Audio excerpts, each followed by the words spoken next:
ukhtu anil khalqi khutwatan la darrahum wala nafa'ahum.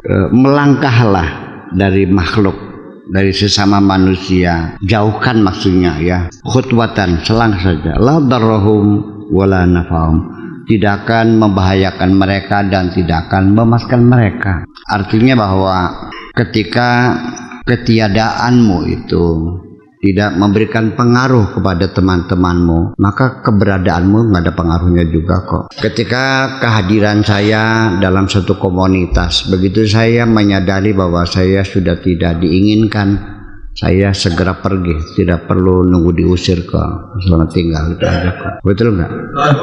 Ketika tuan rumah itu sudah sering melihat jam tembok, saya pun permisi pulang kok. Daripada diusir, kamu mencari hidup yang nyaman. Ya, kalau engkau sudah tidak nyaman dengan mereka, ya ngapain?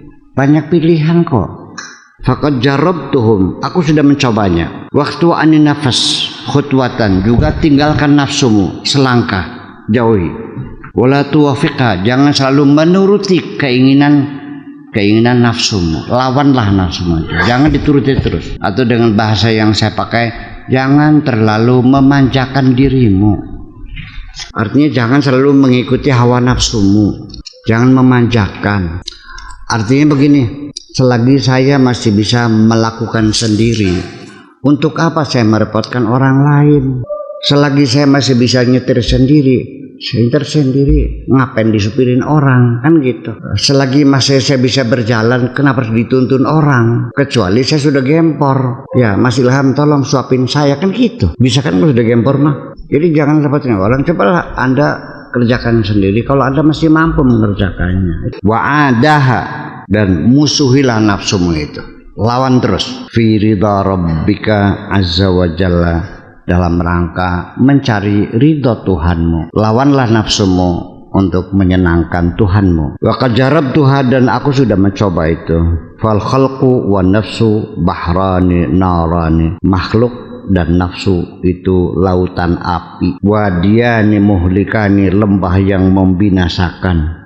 I'jim, tekad bulatlah. Wajuz hadzal mahlak, langkahi lembah yang berbahaya itu. Waqad waqatu, aku sudah pernah mengalaminya. Ya, sudah pernah aku mengalaminya. Fil mulkil awwali da, pada tahapan awal seperti penyakit. Wasani, yang kedua dawa sebagai obat. Wasani dawa Allah, dua adalah obat dari Allah. Semua yang kita alami ada obatnya. Utruk ada, tinggalkan penyakit. Wad dawa, dan obatnya. Udah, nggak usah mikir penyakit, nggak usah mikir obatnya.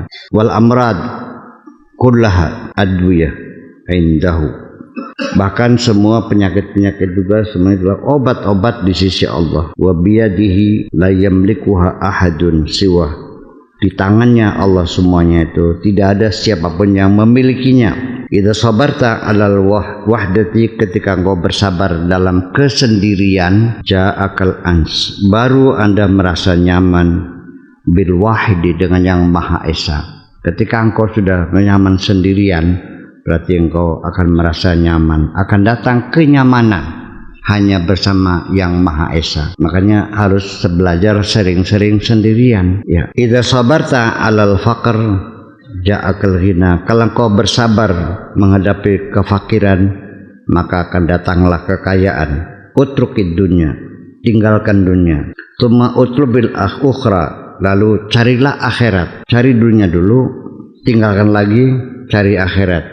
Tsumma utlubul qurba minal maula, kemudian melangkah lebih jauh lagi, berupaya ingin mendekat dengan Tuhanmu. Utrukil khalqa, tinggalkan makhluk. Tumarja ilal khaliq, lalu kembali kepada sang pencipta, pada khaliq. Nah, dia yang menentukan semuanya. Untuk melepaskan ketergantungan kita dengan makhluk ini, ya memang perlu banyak pengalaman. Dan pelajaran yang paling penting, pelatihannya sering banyak menyendiri. Semua para nabi, para rasul itu latihannya berkhalwat, bertahanut, bertapa, bersemedi, uzlah. Itu ya, hampir di buku-buku tasawuf juga semua dianjurkan perlu sekali-kali mengalami uzlah. Jangan sampai seumur hidup nggak pernah sama sekali. Minimal latihan sebelum jadi penduduk kuburan. Nanti kan sendirian. Ya, sebab kalau orang masih tidak pernah sendirian, selalu bersama orang banyak, kecerdasan nggak bakal muncul kok. Kecerdasan itu ketika kamu sendirian. Kenapa? Karena ketika sendirian kamu berdialog dengan dirimu sendiri. Ketika berdialog dengan orang lain, yang ada kamu tidak mencari kebenaran, tapi membela pendapatmu sendiri. Ujung-ujungnya bertengkar.